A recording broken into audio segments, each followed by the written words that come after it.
Welcome. My name is Jeremy O'Connell with CyberWeb Solutions, and in this video I'm going to show you how to use the VI or VIM terminal editor. Now, VIM is the next version or generation, if you will, of VI. And in fact, there are some GUI tools, or Vim will load in a GUI environment to a degree anyway. I don't use it that way. I use the program, the application VI in the terminal. And I learned VI almost 20 years ago, and it's my go-to terminal editor. I like it, I'm used to it, and pretty comfortable with it. Now, with any application, you will find yourself using some of the commands over and over and over, and then other commands you have to occasionally go look up because you don't do that function very often. That's true with any application. So I'm going to show you common commands like opening a file, opening a new file, saving, editing, adding text, deleting text, that type of thing. Now, VI is great for opening up, and let me just say this. I will use them interchangeably, VI and Vim. And in fact, on pretty much any modern Unix-like system, BSD or Linux or system like that, Solaris type system, when you type in VI for a modern system, I mean, you may have a disk from 10 years ago where you've got a really old version of, say, Solaris or something, but when you type in VI, you're usually getting Vim. And so I will be using VI and Vim interchangeably from now on. I typically say VI, just so you know, but I may say Vim from time to time. Anyway, I will show you how to open files, save files, all that good stuff. Now, what makes VI very confusing for most people is you don't get any on-screen help when you're editing a file or creating a new file. You get a little bit if you type in VI. Let me just show you this. I'm going to type in VI and hit enter. Now, there's a few commands on screen, as you can see here. You can see Q, if you hit colon and Q and enter to exit and that type of thing, and there's the help, and I'm going to go over those commands with you. And you can see here that even though I typed in VI, we're getting Vim right here. So we get the M, VI improved. However, if I type in something like nano, you'll see here we get help on how to write out a file, where is it, which is kind of like a search, well, it really is a search trying to find something. So you get help. VI, you don't get any of that. And that's what makes VI very confusing over, say, something like Nano. And there are other text editors. So let's get into VI. Well, let me go ahead and ls this directory, and I have 3 files. You can see here, well, really the one we're interested in is the .text one. So just a file.txt is what we're going to be working with starting off for an existing file. Now, VI doesn't need an extension, and Linux doesn't need an extension. And I'm showing this to you, by the way, on a Linux distro, Ubuntu Mate. I know, it looks like mate, but Mate. So Ubuntu Mate is what I'm using. But regardless of what Linux distro you're using, or if you're using a BSD, a TrueOS, whatever, the VI commands will be similar. So you don't have to have in the Unix world an extension like you do with the Windows world. And if the file name had just been called a text file and that was it, you just open up a text file. Now, VI is good for opening text documents. These can be obviously actual text files, but also files such as scripting languages like PHP, Python, Perl scripts, or any of your Bash, your SH scripts, things like that. So files that are text-based work well. CSV files would open up in it as well. However, you're not going to be able to open, at least read, binary files. And even files that, for example, if you tried to open up a OpenOffice, LibreOffice.odt file, open document type, you're going to see some gibberish along with text as well. You'll be able to read some of the text. But just keep that in mind. VI is for text-based files. So let's do this. Let's open up just a file. So I'm going to type in VI space just, and then I can just simply hit the tab because it will autocomplete. Linux will go ahead and autocomplete. So VI space your file name, and then in my case just a file.txt, and hit enter. And now we get the text of, well, VI opens up the document. Now, there's no help here. I mean, you get a little bit of information, the file name you've opened, If it's a new file, we'll say new file, the line that we're on, and the number of characters. But that's it. It's not telling you, the program is not mentioning how you save, how you change the cursor position, that type of thing. So how does this work? Well, what you need to understand first and foremost is when VI opens, unlike, say, a text editor, you're not in edit mode. You are in view only mode. In fact, let me demonstrate that. If I go ahead and hit spacebar, I'm not inserting spaces. I'm continuing to hit the spacebar. Space, space, space, space, space. It's moving the cursor, as you can see, to the right, but it's not inserting spaces at all. Same is true if I go ahead and hit the backspace. So let me hit backspace, backspace. The cursor is moving to the left, but it's not actually deleting any text. Normally, let's say in like LibreOffice, if you hit the backspace, text is deleted, and if you hit the space bar, spaces are entered. But that's not happening. Space bar moves to the right, backspace moves to the left, but nothing is being edited because, as I said, we are in read-only mode. We have not told VI to enter into some type of editing or altering mode, which I'll show you in just a few moments. You may also use the arrow keys. You may use right arrow to go to the right and left to go to the left. And up and down will work if you have multiple lines. This text looks like it's multiple lines, but it's really word wrapping. It's really one line of text that is, like I said, just word wrap. So I can't move up and down. If you had, say, 10 lines, you could use the up and down arrow keys to move up a line and down a line. I'll show you how to do that in a few moments when we add something. So let's say we want to add some text to the end. And again, we are not in any edit mode. We are in read-only mode. Now, it's very important that you understand when you enter a mode in VI, an uppercase and a lowercase letter matter. So an uppercase A and a lowercase a can tell VI to do something different. So just keep that in mind. Now, let's say we want to add a line break. If I go ahead and hit enter, nothing happens. Enter, return, whatever you want to call it, nothing happens because, once again, as I have said, we are not in any type of editing mode. So how do we do this? So let's say we want to add a new line here and put in a new sentence. And let's say we want a space between the paragraph as well. So I need to get to the end of the line. Now, boy, am I going to have to hold this key down here to go to the right? No, there's a shortcut. So the first tip is hold the shift key down, holding shift, and hit the $sign, or above the 4 for a US type keyboard. So shift $ will take me to the end of the line. You see how the cursor jumped there? It was up in here and it jumped to the end of the line. If I hold shift and hit the caret, which is above the 6 on a US keyboard, and it looks like an up arrow, it'll go to the beginning of the line. So shift caret, you see the cursor jumped all the way up here to the left at the beginning of the line, and hold shift down and hit the $sign, and we jump to the end of the line. Now we have a choice here how do we want to add the text. One option is going to insert mode, which is done with an I, lowercase. is for insert mode, or we can go into append, which is an A. So lowercase a will go into append, lowercase I will go into insert. So if I hit append, the A key to go into append, you'll see the cursor will jump over one space over because it's saying I want to append data to wherever I am. If I hit the I key, then the cursor will stay where it is. So let's go ahead and hit the A key. Now notice here that the cursor is over the period. If I hit A, which I have just done, you see the cursor jumped over one because we're going to append the text. To get out of append mode, we simply type in escape. So A, lowercase a, gets us into append. You saw it jump over. Escape key gets us out of append mode.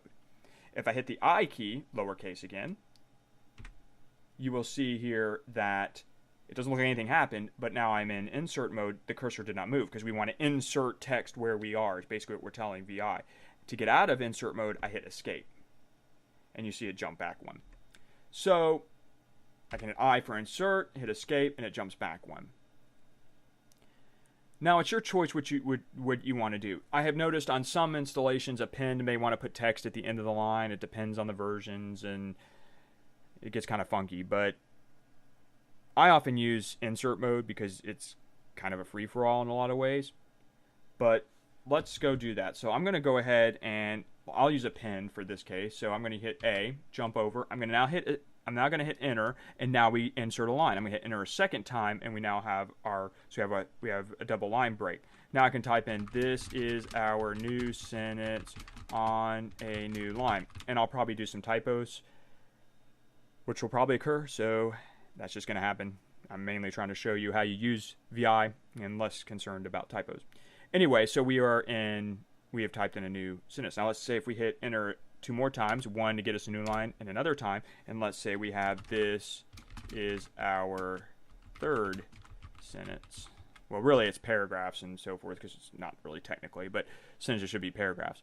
Anyway, so we're still in append mode. And you can see here, if I try and use the left arrow, it's inserting weird characters because we're in append mode. So as I've said, to exit that mode, we hit escape. Now, we don't want those D's there. We say, oh, no, I really wanted to go back to the beginning of the... Oh, I didn't mean to do that.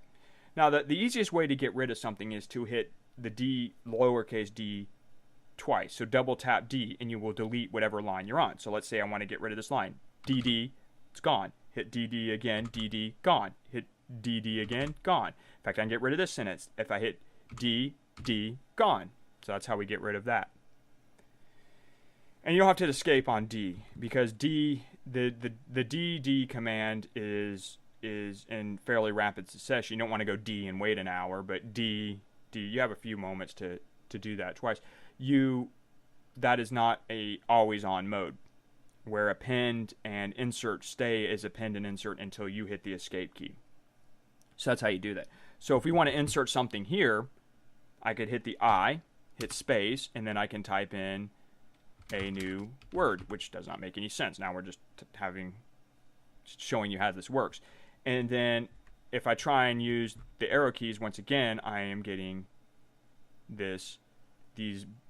well, it's commands, it's sending commands. So I hit escape, and then I can simply just keep hitting DD and remove that. So I kept hitting the DD command to get rid of that.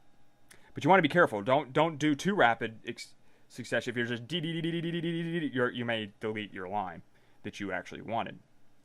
So again, that's how it works. So if I want to go into insert mode, I can hit insert, and notice now we moved the period. So it's like, oh, I didn't mean to do that. So now I need to go to append, because I want to move to the right of that period. And I can say, this is a new sentence. Period. So again, I is for insert mode, A is for append mode. You'll get the hang of it. So if I go into insert mode by hitting I, and I hit the backspace, it's like, whoa, nothing gets deleted. So how do I delete something? Well, this is where VI can get a little bit cumbersome sometimes. You hit the D command and backspace, D command and backspace, D command and backspace. So you hit D once, backspace, and you delete wherever you are. You'll delete that. So D backspace is one way to delete. It's not the only way, but it's the way I personally use the most. And then I can insert, and by hitting I and type in what I just deleted, hit escape to exit that. That's how easy it is to delete. It's kind of a little bit more work if you want to delete a whole bunch. That's why in general you'll see me in let's say I want to get rid of this line. What I'll often do is let's say I have this in the middle here, and I want to get rid of something. You'll sometimes see me in recordings with others. I sometimes go do podcasting. What I'll often do is I will insert, move that to its own line, like so, and then I'll just delete that line, and that way I don't have to continue to just go hitting the D over and over and backspace and all that. So you'll sometimes see me put stuff on new lines. Okay, so that's how that works. Let's say you want to replace something. Let's say you wanted to replace this with now. Let's say we wanted to replace make new now, which I know this doesn't make any sense, but let's just showing you how functionality works. Let's say we wanted to get rid of the N, the new, and make it now. So what you could do is hit the R key once, and then hit the O. That's replace. Lowercase r is the replace command. So these are all lowercase. A equals append, I equals insert. Now those two you must hit exit to get out of. Insert and append will stay in insert and append mode until you hit escape.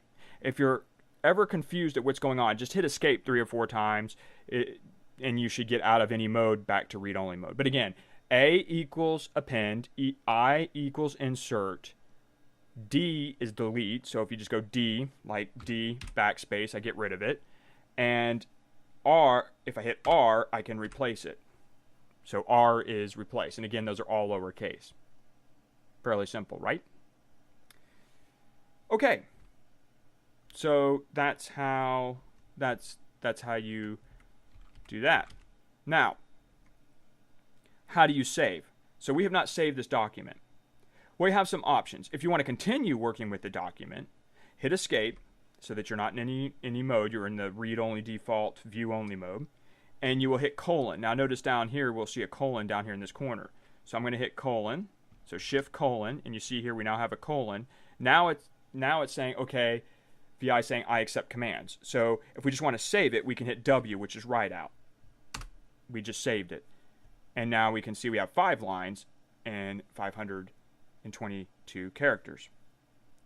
If you want to exit, you can type in the Q. So you would hit shift colon. You want the colon, so you do shift to get the colon on a US keyboard, and you would hit Q for quit. And now we have exit out of that. But however, let me show you a faster way. So again, to save is simply hit escape. I like to hit escape once or twice just to make sure that I'm not in any mode by accident.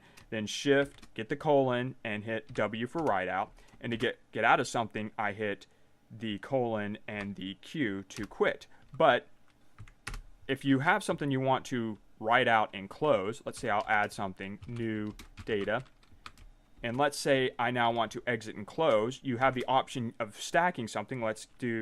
We want to write out and Q, so we're going to stack those. We have colon W for write out, Q for quit. We have now written that data out, and it has closed it. However, I like to use X, because let's say we'll pin something here and make some changes, and what I like to do is colon X. If you do colon X, that saves and closes, and it's one less character. So colon X, we have closed, and if I reopen that, you see our data is there. So you can use colon WQ, or you can use colon X. And again, I like to use colon X because it's just one less character. Now let's say you made some changes and you didn't. Let's say, okay, I will add data here, and then you're like, oh, I didn't mean to do that, or you deleted a line and you're like, oh, I didn't mean to do that. How do you get out of something? We simply hit escape a few times. Again, that's just a little tip. That way you make sure you're not in any modes. If you hit the colon command, you can type in quit exclamation mark, and that will exit you. You could also do as a shortcut Q. I like to use Q because that does the same thing. If you do a Q exclamation mark, it will not prompt you, and if we reopen that file, notice our data's here. So you see I could delete all this data here, so we have no data. We can even have an empty file, and if I do escape Q with the exclamation mark, it leaves that file, but no data has been deleted. So it's Q colon Q exclamation mark, and exclamation mark tells it do not. Because see, watch what happens if I don't do this. Say I delete, go to quit. See, it says, you can see here we get the error. No write since last change. Add explanation to override. So there is something that kind of helps you out. But if I do colon Q exclamation mark, we're out. That's how simple it is. Now, the other thing that you may need to know how to do is how do you search for something. Searching for something, so hit escape to make sure you're not in any modes, and you hit the /, which starts in the lower left-hand corner and goes to the upper right-hand corner. So watch down here when I hit the /, you see how we now have the /, and I can type something in. Let's type something that's there. Let's type in, say, do for do. So I type in /do for do, and you see here now it moved the cursor from here to, because there's technically a do here, so it matched that part of the word. Now to continue searching, I simply hit I like to hit the /enter, and it goes to the next one. So that way we get /enter keeps going. You see here we keep getting do for in there, and it will go back up. Notice how here it started over again. See, we have do, so /enter, /enter, /enter. Now notice here, if I do / it's going to jump back up here, /enter, and now we're back up to this word here. And it says, search hit bottom, continuing at top. It does let you know. So to search for something else, I don't have to do that. Let's say I'm here and I'm like, no, I don't need to search anymore. When I hit the search here, all I have to do is say type in something else. Let's type in, say, in, and now we're getting the ins instead. And I could say nope. So / no, tell me QUI, and now we're getting the QUI. So that's how easy it is to search. / whatever you want to search for. However, if you don't enter anything, it will search for the last. If you just do / enter, it will just use the last data entered and search for that. And if you don't want to do search, say you hit search, I said I didn't mean that. You should be able to hit escape. Yeah, there you go, and then you're out of it. Because remember, escape will always return you, and that's why I like to double tap it. Because sometimes it takes 2 escapes, or you just never know. And again, I like to double, triple tap it, sometimes quad tap it, just to make sure that I'm not in any funky modes. So it's not that difficult to use for basic editing. It just takes a little bit of time to learn it. And I hope this video helped you out. Of course, as I said, there's a lot more commands than I've shown you. And you're certainly free, obviously, to get on the internet and do a search using your preferred search engine. And there's a lot more commands. But those are the ones you're going to find yourself. The appending, editing, or inserting, I should say, deleting, removing, and then saving and closing and using different files. Oh, let me show you how to create a new file. It's very easy. And sometimes I type out quit all the way. You simply type in VI space, then the name of the file. Let me clear this, and we'll type in LS, and then I'll close out just so you know. There's no file. Let's create new file. So I'd simply do VI space new file. You'll see down here we have new file, new file. Let's not call it that. Let's call it, say, VI something. We'll call it, say, video file. That way you know. So see, now here we have the name down here, video file, new file. So now I can insert data, and now I will go ahead and close. And now if I ls here, you see we have a new file, video file. And if I go ahead and VI that, you can see here we have our insert data. So inserting data is really, or creating a new file is really easy. It's just VI space whatever the file name is. Now, of course, if the file exists, it's going to open it. Instead, it'll try and open it instead, but you just simply type in VI. So you don't have to go touch or anything like that. Just simply create your file. And again, new file it will tell you, VI being it will tell you if you have a new file, if it's creating a new file. Or if it doesn't have this down here, it'll have the number of lines and that type of stuff. And then that way you'll know that you're not creating a new file. So that's how easy it is to create a new file. And if you don't want to do that, you can simply type in Q and the :Q exclamation mark, and it won't save anything out. It's not that difficult. It just takes a little bit of practice to get used to it. So as I said, I hope this helped you out, and enjoy using Vim.